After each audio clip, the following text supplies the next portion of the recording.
Ino ni obica iria turacorerwo ya barabara ya kilomita 3 kuma tauni-ini ya Kajiado nginya itura ria Blue Sky iria yagagitie mithiire ya mitoka na nduthi na kuogomia wonjoria. Uthukangu wa barabara ino na kwaraha mai marima-ini maya gutumite atwarithia nduthi gutabania mirurungano ita njira ya kuonania thina uria marathiira. Kama hii msimu wa mvua inabidi tuongezee customer bei ya kutoka hapa Blue Sky hadi kwenda town.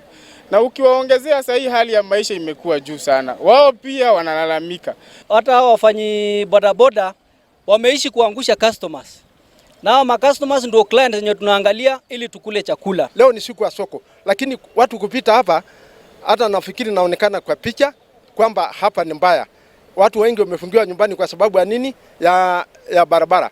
Aikari aya aitura ria Blue Sky kwa ihinda ria miaka ena makoretwo magikaira atongoria yao, no makaya mao matire magia umithio, nake MCA wa wadi ino orite ikari magia na wetereri kuona ati barabara ni ciguthondekwo. Blue Sky ndio area ambayo inaishi watu wakubwa wakubwa, lakini inapofika katika hali ya barabara, the state of the road is very much poor.